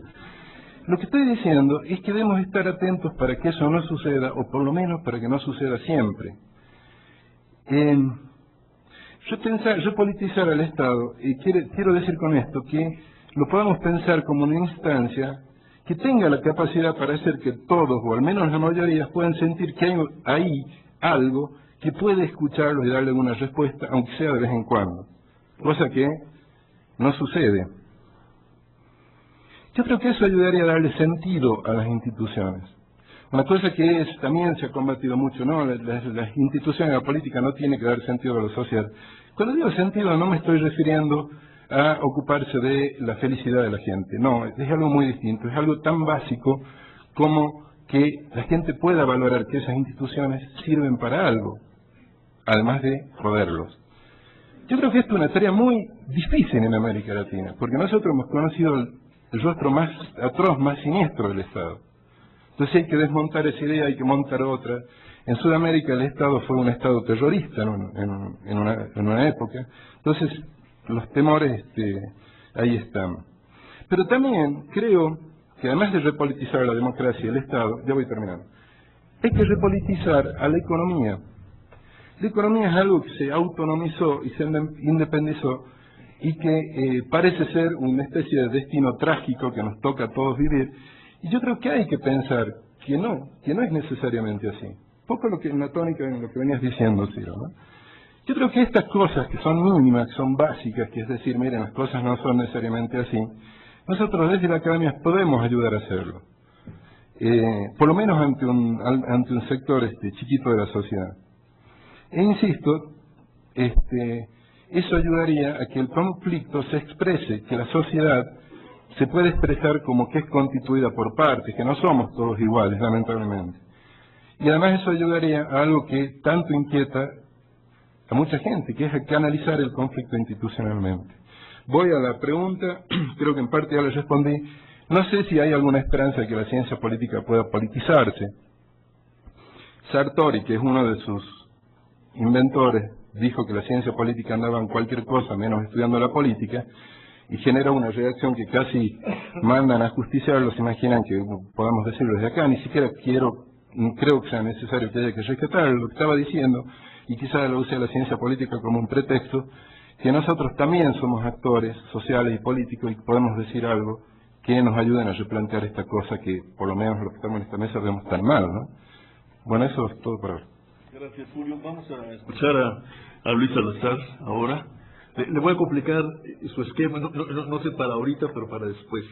Entre primera, segunda y tercera ola. En algún momento, los avances extraordinarios, sobre todo en materia de bienestar, sobre todo en Europa, en parte se explicaban por el hecho de que existía la Unión Soviética y la Guerra Fría. Y la Guerra Fría se interiorizó como, paradójicamente, si se quiere, como creación de campos de libertad para las fuerzas sociales subordinadas. Ya no hay Guerra Fría, dice qué tipo de guerra hay. Pero ya a la tercera ola en particular pues no le tocó ese beneficio, pero le tocó un mundo muy reconfigurado, que quizás por ahí haya que estudiar. Recuerdo que Stiglitz dice en su prefacio a la segunda edición de La Gran Transformación, dice, es que a los países de desarrollo, está pensando más que en América Latina, en África y así, les damos democracia con la mano izquierda, pero cuando se toman en serio sus capacidades y quieren modificar pues, su forma de vida a través de la política económica, con la derecha les metemos la autonomía del Banco Central. Ese es un esquema, pero tiene que ver, ¿no?, con la forma en que se dio esto que llamamos hoy globalización. Luis. No, en efecto, yo diría que el gran problema de las democracias recientes es que no hay enemigo enfrente. No hay adversario claro. Son democracias sin horizonte claro de hacia dónde quieren avanzar, y en efecto la Guerra Fría sí planteaba un horizonte defensivo, ofensivo y una amenaza, y el movimiento obrero era un movimiento realmente poderoso. La gran transformación que hemos vivido, yo creo que en ese sentido ha puesto en cuestión, ha puesto en crisis esto que Bobbio llamaba la edad de los derechos. La globalización, porque ha implicado que esos derechos se vuelvan privilegios de los ciudadanos nacionales de los estados privilegiados. La globalización y la mediatización, porque los derechos de libertad se han visto recortados, como señalaba Michelangelo Bovero en la mañana. Es decir, sin esos derechos, las democracias tienden a volverse fachada, apariencia. Se me pregunta, bueno, ¿qué hacer contra el patrimonialismo y el clientelismo? Bueno, garantizar derechos en el sentido estricto de la palabra. Los derechos no son privilegios, los derechos no son exclusivos de ciertos sectores, ni siquiera los derechos sociales deberían estar vinculados al empleo, porque esto es convertirlos en privilegios. Y no tenemos, en México nunca hemos tenido, una concepción de cómo sin esos derechos la desigualdad no solo se vuelve un riesgo para la cohesión social, no solo se vuelve un riesgo de explosiones y de estallidos violentos, peor todavía, por lo menos desde el punto de vista ético, se vuelve el gran negocio de todo tipo de depredadores. Buena parte de nuestras clases dirigentes viven de la desigualdad y la explotan, la capitalizan. A mí esto es lo que me parece más degradante. Esos hombres fuertes, esas mujeres fuertes, que utilizan la vulnerabilidad de los débiles para hacer su fuerza y su poder. Este es el contrato inicuo que Rousseau denunciaba en los orígenes de la desigualdad y su legitimidad. Esto es lo que realmente hace de la política mexicana algo a veces, casi siempre, muy desagradable. Uno sabe que detrás de cada sindicato, de cada organización, de cada institución, hay depredadores que usan otra vez la vulnerabilidad, la debilidad de los más débiles para hacer negocio. Este es el patrimonialismo, este es el clientelismo. ¿Cómo se puede superar? Bueno, se puede superar si todos sabemos que independientemente de tener o no palanca, tenemos derechos. Y hay instituciones profesionales capaces de garantizarlos. Y esto, pues me parece que en efecto tenemos un problema porque no tenemos la motivación como la de la Guerra Fría para que las élites y los privilegiados reconozcan la relevancia de este paso y la relevancia de fortalecer los poderes judiciales y la relevancia de transformar los tribunales de sistemas de amenazas y extorsiones en instancias de garantía de los derechos. Yo creo que ahí tenemos el problema. La desigualdad en México atraviesa todos los sistemas: jurídico, político, institucional, educativo, cultural, regional, económico, social.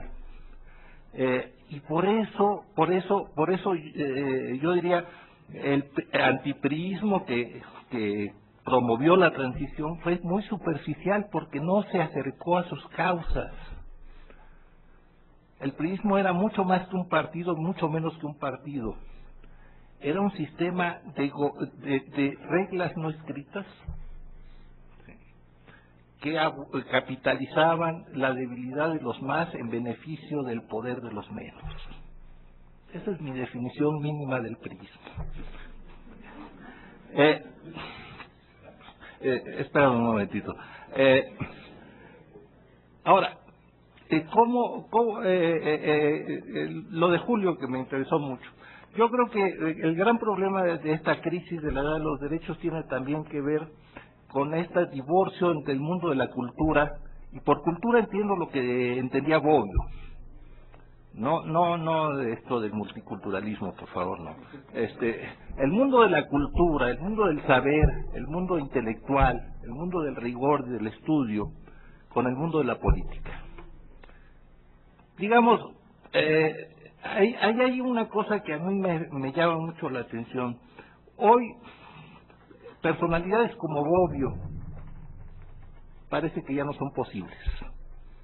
No porque no haya gente muy brillante, sino porque simplemente se ha desconectado el sistema de partidos y el sistema político del sistema intelectual. No hay relación. Digamos que, para que se entienda, el problema no es que conozcamos o no a los políticos, a mí eso no me importa. Es que antes sí importaba, o sí les importaba a los políticos lo que pasaba en el mundo de la cultura. Ahora ya no, les importa solo lo que dicen los asesores de imagen y de mercadotecnia. Ahí lo dejo. Bueno, tenemos la última ronda, que pues es ronda libre, pero tengo dos preguntas que ojalá ya alguien quiera abordar, ¿no? En sus comentarios finales. Una es, ¿cómo promover una política democrática eficaz en la cuestión de la equidad social, pero democrática? Esto es, no contraria a los principios y prácticas democráticos. Y la otra dice lo siguiente: la igualdad como valor esencial de la democracia, siguiendo a Kelsen, debe ser entendida bajo la perspectiva de que no somos iguales, sino partícipes en las reglas del juego democrático en igualdad de circunstancias. Aquí está. Hay una dirigida a mí, pero yo espero que la respondan ustedes, que dice lo siguiente, no sé si tengamos tiempo. ¿Qué opinas sobre el problema de los cacicazgos que llevan a unir derecha y pseudoizquierda? José Gualdán. Creo que el problema pecho que se ha planteado sobre la mesa es de cómo articular los dos grandes valores que pusieron en acto, o que puso en acto la modernidad, que son los valores de la libertad y los valores de la igualdad.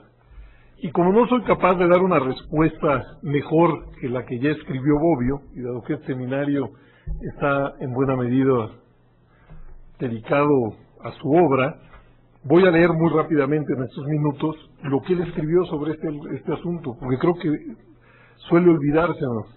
Dice en el libro El tiempo de los derechos: el principio de libertad y el de igualdad se conectan. Al momento de la libertad personal o negativa corresponde el momento de la igualdad jurídica. Al momento de la libertad política corresponde el de la igualdad política característica del Estado democrático. Y al momento de la libertad positiva o libertad como poder corresponde el momento de la igualdad social, llamada de otro modo igualdad de las ocasiones o de las oportunidades. Y cuando ve el asunto desde el punto de vista de la igualdad, dice: al momento de la libertad personal o negativa corresponde el momento de la igualdad. No me estoy repitiendo, ¿verdad? Es que lo agarré al revés. Dice: desde el punto de vista de la libertad, todo ser humano debe tener una esfera de actividad personal protegida contra la injerencia de todo poder externo, la típica libertad negativa. 2. Todo ser humano debe participar de manera directa o indirecta en la formación de las normas que deberán después reglamentar su conducta, es decir, la libertad de carácter democrática o anudada a la democracia. Y todo ser humano debe tener el poder efectivo de traducir en comportamientos concretos los comportamientos abstractos previstos en las normas constitucionales que atribuyen este o aquel derecho, y por consiguiente debe poseer en propiedad o como cuota de una propiedad colectiva bienes suficientes para una vida digna. Ahí es donde la libertad se embona con la igualdad social. Y yo creo que ahí, aunque de manera abstracta y general, está en buena medida un esbozo de lo que pueden ser las políticas que intenten articular ambos valores, libertad e igualdad.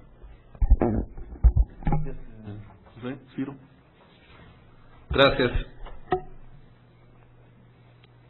Hay una pregunta de cómo se crean organizaciones sociales cuando el pueblo lleva un letargo, a lo mejor hay que esperar. Bueno, yo diría, habrá que empezar por quitar los diques que impiden la organización social o que castigan la formación de organizaciones laborales auténticas. Tiene razón Luis Salazar cuando dice que los derechos sociales tienen que ir más allá del empleo para que no se vuelvan privilegio de los que tienen empleo. Por supuesto, creo que en ese sentido lo que hemos dicho de la acceso a un sistema de seguridad social universal es parte de ello, pero también hay que fortalecer la posibilidad de acción de los sujetos que llevarían, digamos, la agenda social o la agenda de los desfavorecidos a la disputa de las decisiones. Y en ese sentido, creo que no es difícil imaginar organizaciones pues más pertinentes que las de los propios trabajadores. Para que esto sea también una transformación desde el punto de vista micro, y aquí habría un vínculo con el tema, digamos, de la eficiencia. La salida que tenemos actualmente no nos está volviendo más eficiente, aunque se dé en estas empresas que mencionabas de alto valor o exitosas en la inserción a los mercados internacionales. Los bajos salarios y en general la desprotección de los derechos de los trabajadores no hace más eficientes a las empresas. Lo que hace es que, gracias a los bajos costos del trabajo, hagan poca inversión en tecnología, en capital, y que entonces la productividad media de la economía, que es al final de lo que depende la posibilidad del crecimiento económico, permanezca estancada. Hay que cambiar el orden de los incentivos, si se quiere ver incluso con esta terminología, para que las empresas tengan un comportamiento distinto. Y eso pasa por el fortalecimiento de los salarios de los trabajadores para que eso lleve a que la búsqueda de la ganancia necesariamente tenga que venir por la eficiencia y eso incremente la productividad de la economía. Ahí creo que pueden encontrarse elementos para hacer virtuosa este vínculo entre eficiencia y equidad. Creo que en el terreno de los cómo, ¿no? Bueno, yo creo que el tema de la transparencia en los sindicatos, no la transparencia frente al Estado para que intervenga, sino frente a los agremiados, que conozcan sus contratos colectivos de trabajo, que conozcan, para empezar, ¿no? Qué se están haciendo con sus cuotas, que haya libertad de elección, que se voten, por ejemplo, los contratos colectivos de trabajo, o que se pueda hacer votación universal, secreta y directa de las dirigencias, pues son pasos iniciales. Eliminar la toma de nota en manos del Ejecutivo, es decir, hay que sacar a Lozano. A mí sí Lozano o cualquier otro que esté diciendo quién es el titular del contrato de los electricistas o de los mineros. Hay quien propone llevar el tema del salario mínimo, por ejemplo, sacarlo de la Comisión de los Salarios Mínimos y llevarlo, que está dando el resultado que da, que el salario mínimo hoy implica que quien lo percibe esté en una situación de pobreza extrema, pues hay que llevarlo quizá al Congreso de la Unión y que sea ahí donde se decidan los salarios mínimos cada año. Entonces, bueno, hay distintas rutas. Creo que en efecto hay que politizar la economía y quizá hay que politizar el estudio de la economía. En el terreno del análisis económico nos ha pasado algo similar a lo que tú explicabas. En los años de mayor crecimiento de la precarización del empleo, de la informalidad, en fin, los economistas en general se alejaron de los estudios del empleo, que eran muy socorridos en los años 70, por ejemplo, cuando se creaba empleo asalariado, se analizaban también las organizaciones sindicales y después pues nos movimos hacia otros temas, nos olvidamos del empleo, nos olvidamos del campo, como en esta actitud un poco infantil de si dejamos de ver los problemas desaparecen, ¿no? Bueno, pues los problemas siguieron creciendo, hay que voltear allá para derrotar pues la idea esta de que la economía es una esfera autónoma, que el Estado tiene que ser un Estado mínimo, que es el consenso, digamos, entre la economía ortodoxa, un Estado mínimo pero con salarios muy altos, por si llegamos a estar ahí, ¿no? Ese es el consenso que hay y finalmente, bueno, creo que hay que buscar que entronquen política y economía. Y ahí el papel de la sociedad civil yo lo vería no como un juego de suma cero frente al Estado. Un Estado fuerte y una sociedad civil fuerte son compatibles. La idea de que fortaleciendo a la sociedad civil debilitamos al Estado me parece incorrecta, como me parece incorrecta la idea de que la salida al problema de la falta de aprecio por los partidos políticos sea, por ejemplo, la creación de las candidaturas independientes, ¿no? Me parece que son puertas falsas que en poco contribuirían.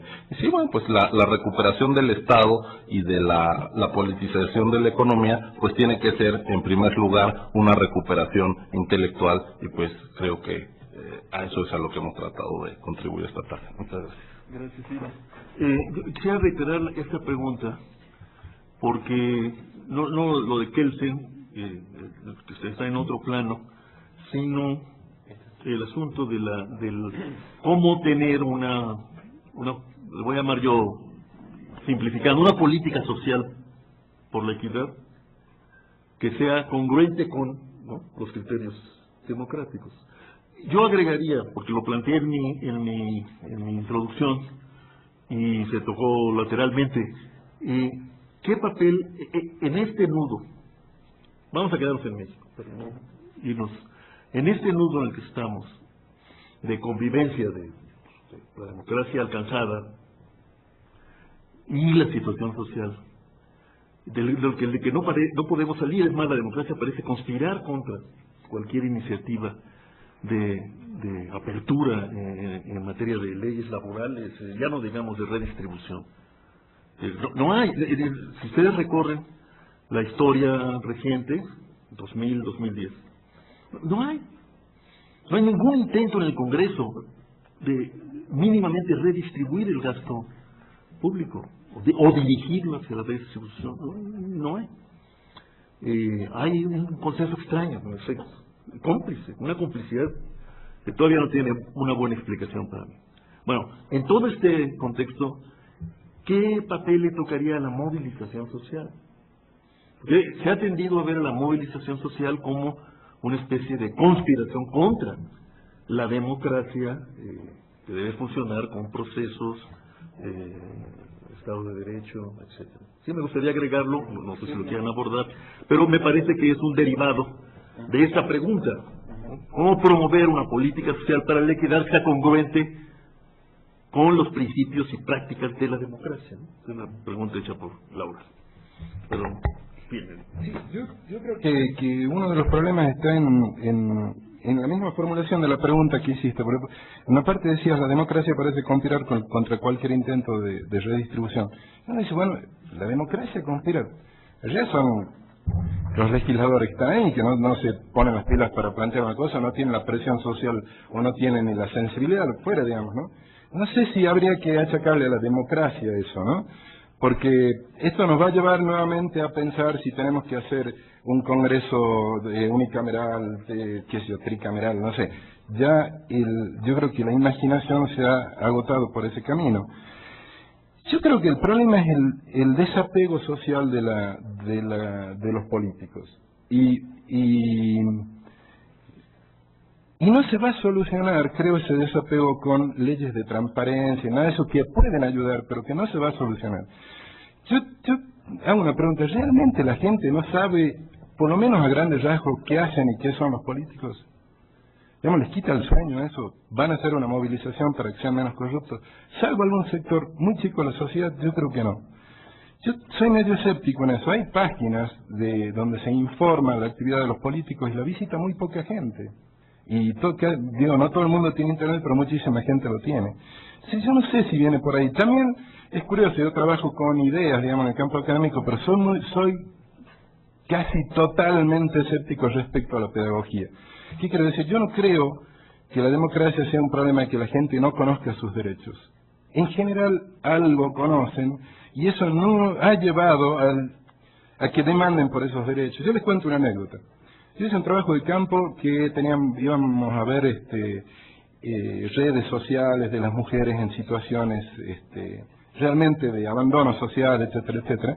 Y hacíamos grupos focales, todas unas técnicas así con las que nos enredamos nosotros. Y uno conversaba con estas mujeres y casi todas conocían sus derechos, ¿no? Conocían sus derechos, planteaban, incluso hasta cargado, a veces el discurso estaba cargado de ciertos componentes feministas, etcétera, etcétera. Y a las 4 de la tarde todos paraban la reunión porque dicen, bueno, tengo que ir a cocinarle para el jefe. O sea, no sé si es un problema de saber o no saber que se tienen derechos. Nosotros sabemos, los académicos, un montón de derechos que tenemos y los hacemos valer, hacemos algo para organizarnos, para hacer valer. Yo no sé si pasa por ahí. Lo que yo creo que sí hay que empezar a volver la mirada es hasta este aspecto que estabas planteando de los movimientos sociales. Yo no soy inocente, creo hay movimientos sociales que son de terror, hay movimientos sociales que linchan gente, hay movimientos sociales, va a haber movimientos sociales en contra del matrimonio de personas del mismo sexo, de adopción, etcétera, etcétera. Yo no idealizo ni a los movimientos sociales ni a la sociedad civil, porque en la sociedad civil hay cada personaje también que me quedo con Beltrones. Pero creo que tampoco hay que ser tan purista a la hora de apoyar o facilitar la acción de esos movimientos sociales. Por ejemplo, me parece nefasto irle a pedir a la LESME que saque a Esparza como dirigente, con todo lo que sea Esparza, para reconocer que están luchando por derechos legítimos. Me parece que es una especie de trampa que uno mismo se puede poner para en realidad no hacer nada, ¿no? Y por ahí, en la misma dinámica de la lucha por derechos de esos movimientos sociales, puede darse alguna posibilidad de cambio de esos dirigentes, que obviamente no nos gustan, pero bueno, a ellos tampoco les debemos gustar nosotros.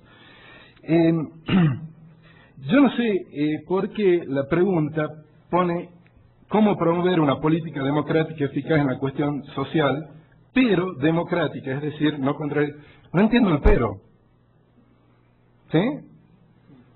Porque yo creo que sí se puede pedir que sea eficaz en la cuestión social. Y a eso me refería con realismo político también. Cuando digo realismo político, me refiero a que probablemente haya que volver a esa vieja práctica de afinar el lápiz y decir, a ver, realmente en México, ¿quiénes están a favor, con todas las diferencias, de luchar para que haya algún grado mayor de igualdad? ¿No? Habría que afinar el lápiz, después decir, ¿en qué, por qué, cómo se puede hacer, cómo articular, etcétera, etcétera, ¿no? Entonces, bueno, yo creo que a veces le damos demasiadas vueltas al asunto. La política implica tomar decisiones a veces desagradables, como ir a apoyar un dirigente social que no nos gusta, pero bueno, ante el avance de otros sectores, yo creo que es necesario hacerlo, ¿no? Una última cosa que a mí me parece que me gustaría plantear y que, con todo lo que fue Andrés Manuel, con todo lo que se puede decir a López Obrador, que se puede decir de todo, yo me pregunto, ¿por qué eso ni siquiera disparó ciertas preguntas en los sectores que lo repudiaron, etcétera, etcétera? A ver, ¿por qué a este tipo lo sigue tanta gente? Y no quedarse con la respuesta fácil que es demagógico, porque demagógico hay de todos los bandos, ¿no? ¿Qué estaba sintomatizando Andrés Manuel para que haya gente que lo siguiera? ¿No? Digo, yo no soy López Obradorista. Lo que digo es, lo que me sorprende es por qué en la academia, en los sectores más preparados, en los que conocemos nuestros derechos, nos damos respuestas tan fáciles. Lo mismo puede aplicar para un tipo nefasto como Chávez, para alguien no tan nefasto como Evo Morales, o como Correa, o para Perón, ¿no? ¿Por qué nos quedamos con la respuesta fácil? Es demagogo. Demagogos ahí, uno mete la mano en la política y saca un demagogo. Sin embargo, no lo sigue la gente, ¿no? Digo, esto es una pregunta que creo que nos debemos hacer. Bueno, ahí lo dejo. Gracias, Julio. Luis Alcázar. Los movimientos sociales debieran ser el motor de la reivindicación de derechos. Generalmente no lo han sido en los últimos 20 y tantos años. Han reivindicado privilegios en beneficios sectoriales, si acaso. No recuerdo a estas alturas un solo movimiento social que después del 68, salvo la tendencia democrática del SUTER, se haya planteado el problema en términos de reivindicación universal de ciertos derechos sociales, laborales, los que fueran. Son movimientos particularistas, dejemos los otros términos, si son corruptos o no, si nada. Y esto yo creo que ha acompañado la leyenda negra del sindicalismo. Bueno, es que es muy difícil que no haya leyenda negra si pensamos en sindicalismo en México, en el CENTE, en el sindicato petrolero, en el propio SME. Es muy difícil pedir que digamos conciten un apoyo entusiasta, porque ahí si tú hablas de politizar la ciencia política e incluso de repolitizar la política, yo también me atrevería a hablar, sé que esto va a sonar totalmente idealista, de una mínima dignificación ética de la política y de la dirección política, que tiene que ver mucho con este vínculo entre cultura y política. No, ya sé que los políticos son políticos, pero la desvergüenza actual es francamente aterrorizante. Es como si ya no importara, antes por lo menos aparentaban no ser tan desvergonzados. Ahora, al contrario, parece que les costea, les viene bien mostrarse tal como son, porque eso les gana a otros. Bueno, ahí hay un problema epocal, yo diría. No sabría bajo qué modalidad hacerlo. Y eso ha elevado el costo de la acción colectiva enormemente, porque organizarse en estas condiciones de desconfianza generalizada, pues es prácticamente imposible. Y ahí sí, insisto, creo que estamos en una situación donde hace falta insistir en cosas elementales. La desigualdad es una vergüenza. Hoy que celebramos el bicentenario, debíamos indignarnos por ella, no plantear que nuestro pasado es glorioso, sino plantear que nuestro futuro debiera ser otra cosa, digo yo.